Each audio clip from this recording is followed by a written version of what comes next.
اچھا ناظرین، اب ایک اور انتخابات کو ظاہر ہے کہ 1 سال مکمل ہونے پہ ذرا میں حکومت کی قوت برداشت بھی سن لیں، جس پہ لوگوں کو اٹھایا جا رہا ہے، گرفتار کیا جا رہا ہے۔ معاملہ اب یہاں تک آ چکا ہے کہ انتخابات کا 1 سال مکمل ہونے پر جو تنظیم انتخابی عمل کو دیکھتی ہے پٹھن، اس نے الیکشن فراڈ پہ رپورٹ جاری کی تھی، جو آپ کی خدمت میں پیش بھی کر دی تھی، جس میں بتایا گیا تھا کہ ان انتخابات کے دوران الیکشن کمیشن اور انتظامیہ نے دھاندلی کے 64 نئے ذرائع استعمال کیے ہیں۔ یعنی اس بار الیکشن میں پرانے آزمودہ طریقوں کے علاوہ 64 نئے طریقے متعارف کروائے گئے، اور اس رپورٹ کے شائع ہونے کے بعد پٹھن کے سربراہ سرور باری جو ہیں وہ حکمرانوں کے نشانے پر آ گئے، اور اس رپورٹ کا اپنے پروگرام میں تذکرہ کرنے پر ایک معروف اینکر بھی آف ایئر کر دیے گئے تھے۔ اس کے بعد سرور باری کے اسلام آباد میں واقع گھر، جسے وہ پٹن کے دفتر کے طور پر بھی استعمال کرتے ہیں، اس پر 2 بار چھاپے مارے گئے۔ گزشتہ رات ان کے گھر کو سیل کر دیا گیا، اور سرور باری صاحب اس وقت گھر پہ اس وقت موجود نہیں تھے، ورنہ وہ اس وقت تک سرکاری مہمان بن چکے ہوتے۔ حکمرانوں کو ناظرین ہر آئینے میں اپنی شکل بدنما نظر آتی ہے، اور آنی بھی چاہیے، اس لیے وہ ہر آئینہ توڑنے کے در پہ ہیں، اپنا چہرہ درست کرنے کے لیے تیار نہیں ہیں۔ لوگ سڑکوں پر احتجاج کے لیے نکلیں تو گولیوں سے ان کا استقبال ہوتا ہے۔ کوئی گھر بیٹھے تنقیدی ٹویٹ کر دے تو اس پر پیکا قانون کے تحت مقدمہ درج کر لیا جاتا ہے۔ ہر مخالفانہ آواز کا گلا گھونٹ کر آواز دبانے کی کوشش کی جاتی ہے، اور یہ روش جو ہے یہ دنیا میں کہیں بھی کبھی بھی کارگر ثابت نہیں ہوئی۔ آپ تاریخ اٹھا کے دیکھ لیں۔ اچھا ناظرین، تمام اندازوں اور خدشات کے برعکس اپوزیشن کا گرینڈ الائنس تشکیل پا رہا ہے، اور بڑی تیز رفتاری کے ساتھ تشکیل پا رہا ہے، جس میں وسعت کے لیے اپوزیشن جماعتوں میں اتفاق رائے پیدا ہو چکا ہے۔ حکومتی صحافیوں کے واویلے کے باوجود JUI نے واضح طور پر اعلان کر دیا ہے کہ گرینڈ الائنس وقت کی ضرورت ہے، اور انہوں نے الائنس کی سربراہی مولانا کو دینے کی کوئی پیشگی شرط بھی نہیں رکھی۔ JUI کے اس اعلامیے کے بعد حکومتی ارمانوں پر کافی اوس پڑی ہے۔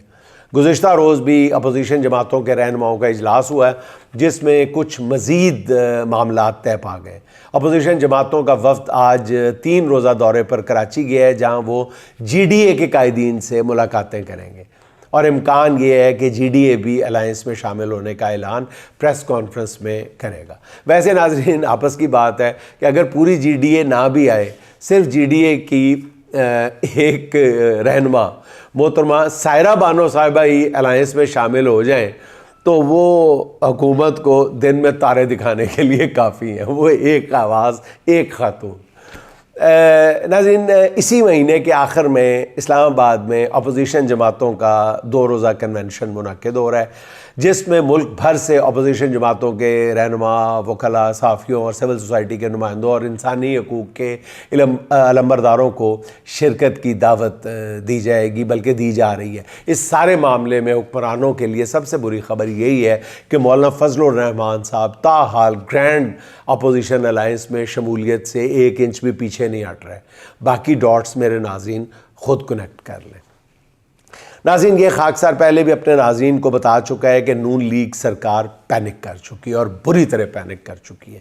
اسی افراتفری میں انہوں نے آئندہ انتخابات کی تیاری بھی شروع کر دی ہے۔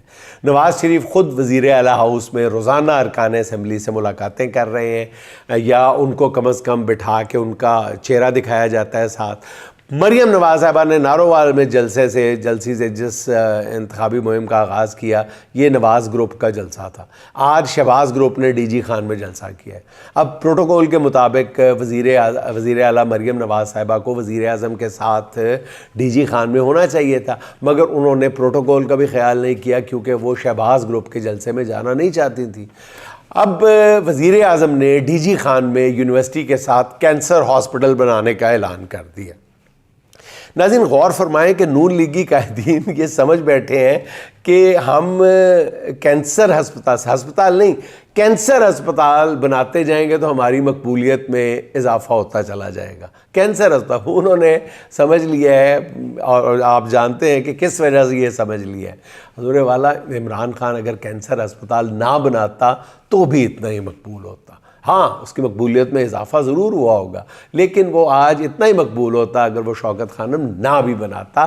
اس کی مقبولیت کی وجوہات جو اگر جاننا چاہتے ہیں تو اڈیالہ کے جو جیل کے وارڈنز ہیں، جیل کے سپرڈنٹ ہیں، ان سے پوچھ کے دیکھیں کہ وہ جس جرات مندی کے ساتھ اس قید کا سخت قید کا سامنا کر رہا ہے، اس کی مقبولیت کی وجہ وہی اندر کی سچائی ہے۔ مگر یہ حکمران یہ نہیں سمجھتے کہ سرکاری خزانے سے بنا ہاسپٹل جو ہے وہ اگر آپ بنا بھی دیں گے تو اس کا کوئی فائدہ نہیں ہوگا۔ اچھا ناظرین، شہباز شریف نے کہا ہے کہ ملک جو ہے وہ ترقی کی راہ پہ گامزن ہو چکا ہے، ڈی جی خان میں بھی یہی فرمایا گیا۔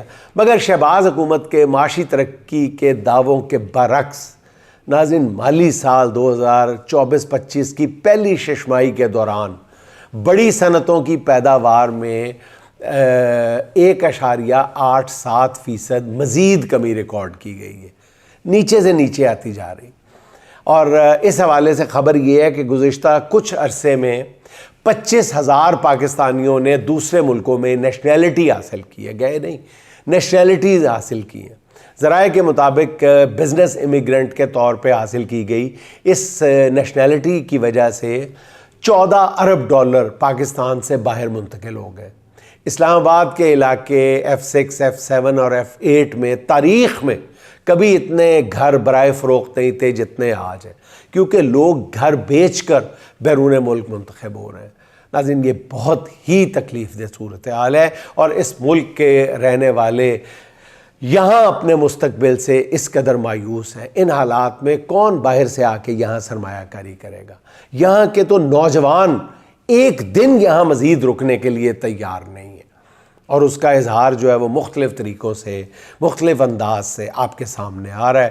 اچھا ناظرین، جس یوتھ کو ایک گالی سے ماخوذ لفظ کے وزن پر پکارا جاتا ہے، اسی یوتھ نے حکمرانوں کو تگنی کا ناچ نچا دیا ہے۔ کل پاکستانی یوتھ سب سے زیادہ اپنے عروج پہ نظر آئی، اور آج وہ اپنے حکمرانوں سے بیزار اور نفرت کرتی ہوئی نظر آ رہی ہے، اور یہ نفرت ناظرین اس یوتھ کے چہروں سے آیا ہے۔ اس یوتھ کو جیل میں قید شخص سے بھی محبت بھی ہے، مگر حکمرانوں سے نفرت نے اس محبت کو عشق میں بدل دیا ہے۔ اب یہ یوتھ صرف عمران خان کو سنتی ہے، بلکہ عمران خان کو سوچتی ہے، عمران خان کے لیے کچھ کرنا چاہتی ہے۔ حکمرانوں کو کچھ سمجھ نہیں آ رہا کہ انہوں نے کر کیا دیا ہے۔ نوجوانوں کے دلوں میں مینڈیٹ چور حکمرانوں کے لیے نفرت اب بھڑکتا ہوا الاؤ بن چکی ہے، اور یہ اسی نفرت کی علامتیں ہیں جو کبھی کسی اسٹیڈیم میں نعروں سے اور کبھی کسی یونیورسٹی میں احتجاج کی صورت میں سامنے آ رہی ہیں، اور نوجوانوں کے باغیانہ رویے نے اقتدار کے ایوانوں میں ہلچل مچائی ہوئی ہے۔ لاہور کی نجی یونیورسٹی میں گزشتہ روز جو کچھ ہوا، یہ ایک ویک اپ کال ہے۔ اس میں کسی کی ہار، کسی کی جیت نہیں ہے۔ اس میں اس قوم کے بڑوں کے لیے ایک لمحہ فکریہ ہے کہ وہ بیٹھ کے سوچیں کہ حالات کو مزید بگڑنے سے کیسے بچایا جا سکتا ہے۔ اس سے ناظرین یہ تو پتہ چلتا ہے کہ اعلیٰ حکومتی حلقوں میں نوجوانوں کے جذبات سے متعلق اندازے درست نہیں ہیں۔ ہر چیز کو کارپٹ کے نیچے نہیں پھینکا جا سکتا۔ اس معاملے میں دیکھا جائے تو ایک مینجمنٹ پنجاب کی وزیر اعلیٰ محترمہ مریم نواز صاحبہ نے کی ہے کہ وہ جب بھی کسی یونیورسٹی میں جاتی ہیں تو اپنے اسٹوڈنٹس، اپنے مرضی کے اسٹوڈنٹس اپنے ساتھ لے کے جاتی ہیں۔ اس لیے ان کے نوجوان جو ساتھ گئے ہوئے نوجوان اپنی مرضی کے، وہ ان کی وجہ سے ان کے شوز میں بدمزگی سامنے نہیں آتی۔ یہ بات میں نہیں کر رہا ناظرین، حکومت کے قریب سمجھے جانے والے ایک اینکر کے شو میں نوجوان طالب علم نے یہ بات بتائی ہے، جن کا کہنا یہ ہے کہ مریم نواز جب ان کی اکاڑا یونیورسٹی میں آئیں تو ان کی تقریب میں اکاڑا یونیورسٹی کا کوئی طالب علم شریک نہیں تھا، بلکہ مختلف جگہوں سے نوجوانوں کو لا کے اکٹھا کیا گیا تھا، انہیں سوالات لکھ کر دیے گئے تھے کہ تم نے یہ سوال میڈم وزیر اعلیٰ سے کرنا، تم نے یہ کرنا ہے۔ اچھا ناظرین، ایسے شوز کچھ دیر کے لیے تو واہ کروا سکتے ہیں، مگر سوشل میڈیا کے اس دور میں چند گھنٹوں کے اندر ہی اصل صورتحال جو ہے وہ قوم کے سامنے آ جاتی ہے، اور جب حکمرانوں کا اصلی چہرہ قوم کے سامنے آتا ہے تو پھر جعلی مینڈیٹ والے حکمران جو ہے وہ غصے سے آگ بگولا ہو جاتے ہیں۔ اسی غصے کا مظہر یہ خبر بھی سن لیں کہ مریم نواز صاحبہ کے خلاف اے آئی کے ذریعے مزاحیہ ویڈیو بنانے پر پیکا ایکٹ کے تحت لاہور اور بورے والا میں 4 مقدمات درج کر لیے گئے ہیں۔ ایف آئی آر کے مطابق ان ملزمان نے اے آئی ٹولز کی مدد سے مریم نواز صاحبہ کے متعلق جو ہے وہ ویڈیوز بنائی ہیں۔ ناظرین، اس بارے میں صرف ایک بات میں عرض کرتا چلوں کہ ایسی ویڈیوز کی کوئی اف اینڈ بٹ لگائے بغیر پرزور لفظوں میں مذمت جو شخص نہیں کرتا، میں سمجھتا ہوں کہ وہ جو ہے وہ سنے جانے کے بھی قابل نہیں ہے اور وہ کسی رحم کے بھی قابل نہیں ہے۔ ایسی ویڈیوز جس میں کسی کی کردار کشی کی گئی ہو، اور میں حکومت سے بھی کہنا چاہتا ہوں کہ جن دیگر ویڈیوز پر حکومت مقدمات بنا رہی ہے، یہ عمل کاؤنٹر پروڈکٹیو ہے۔